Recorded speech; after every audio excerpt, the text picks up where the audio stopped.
Hi, it's Michelle. Welcome back to my channel. If you're new here, hi, I'm Michelle. I make videos about books. Today I am doing a video about my favorite tropes in mostly romance books.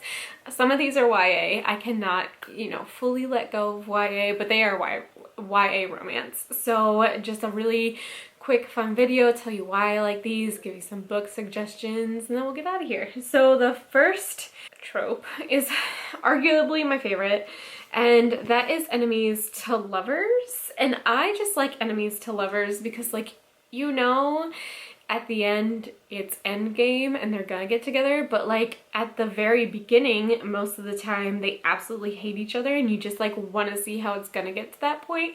So the very first enemies to lovers I have ever read, adult, was The Hating Game by Sally Thorne, and this was actually recommended to me by Chelsea from Chelsea Darling Reads, who I love and miss, but she suggested this book a billion times. So when I finally read my first adult romance, this was the one, and I didn't understand the enemies to lovers trope. I'm like, how do they end up together? Has anyone seen Zoe 101? And it was Logan, and I think the girl's name was Quinn, and at the end of that series they end up together, and my little brain was so confused. I was like, wait, didn't they hate each other? And that's what makes it so great, because with Zoe 101 in particular, I thought it was so unexpected, but in romance books like these, you just expect it. But I just feel it's the anticipation going in and being okay, but how is this gonna happen? So I always recommend The Hating Game. I have not seen the movie. I don't know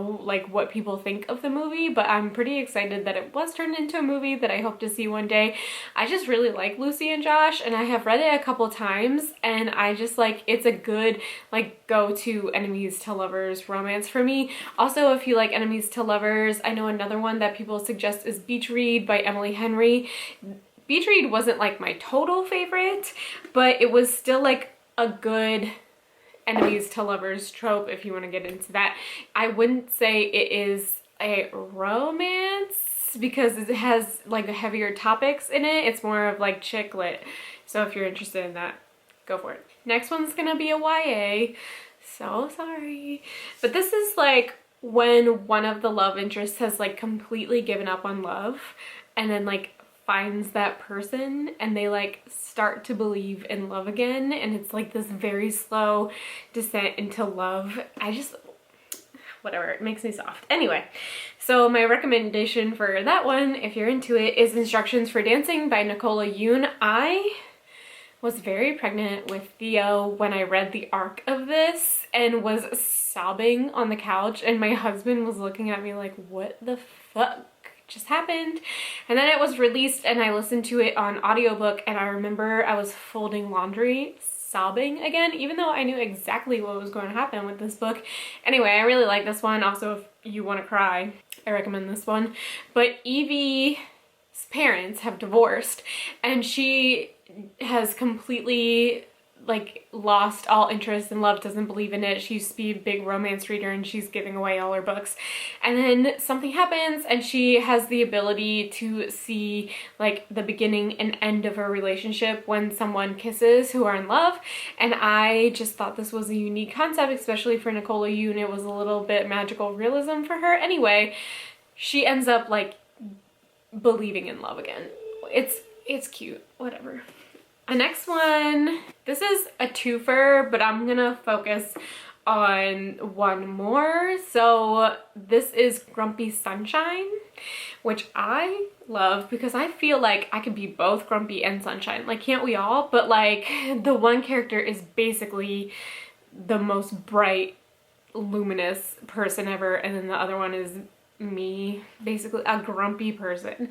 But the book I recommend for this one is Written in the Stars by Alexandra Bellafleur. I have been recommending this book to so many of my friends, especially for June, for Pride Month, because it is queer, which we love to see. And this follows Darcy and Elle is sunshine and Darcy is grumpy.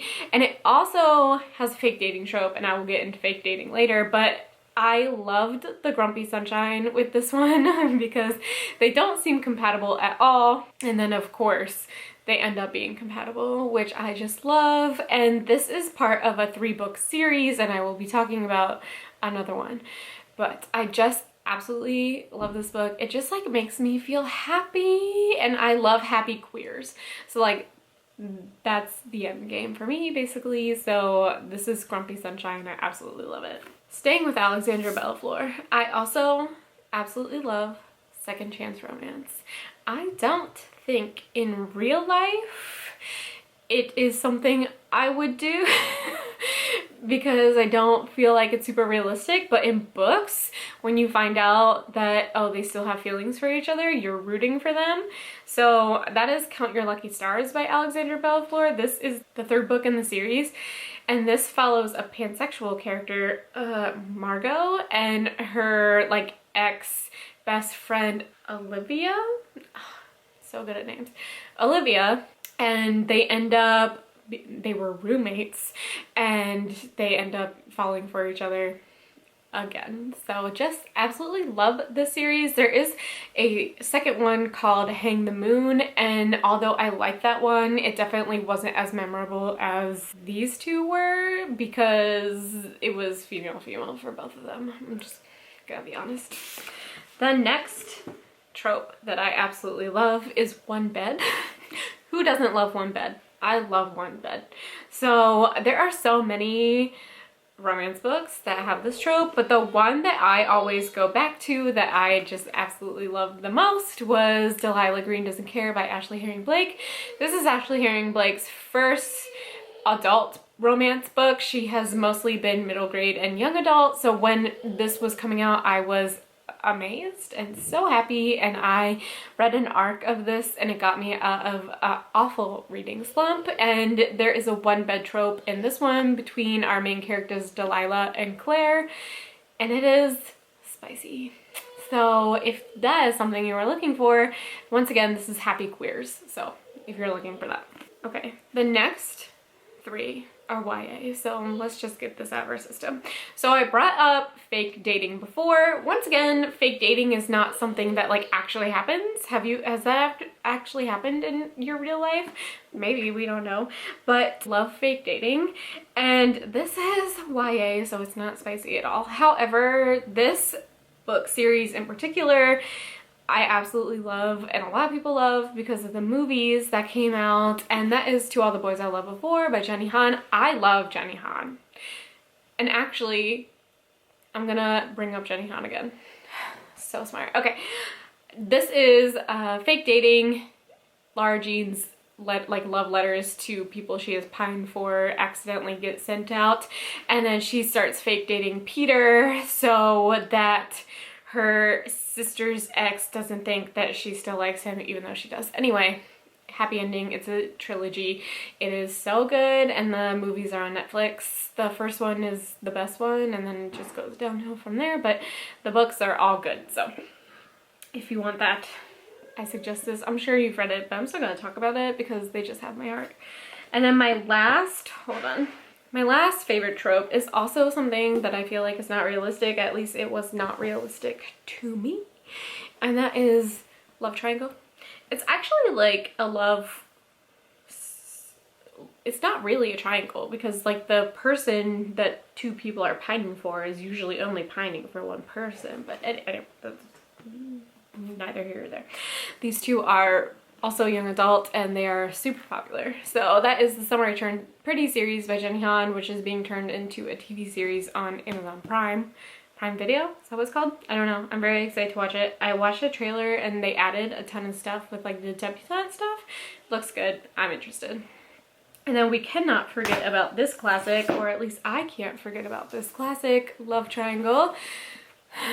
Twilight, especially New Moon and definitely Eclipse. It starts a New Moon when Edward leaves Bella, and then Jacob enters the picture, but then Edward comes back in Eclipse, and then the whole book is them fighting over Bella, which still doesn't make any sense to me, but alas, I love this series, so it doesn't even matter. So these are just a few of my favorite tropes that I especially love reading, and then examples of these tropes. A lot of these are obviously queer, which is what I gravitate towards when I read, but These are some of my favorite tropes. I hope I have given you some recommendations. If these are also your favorite tropes, let me know down below what your favorite trope is and also a book that you would recommend for that trope.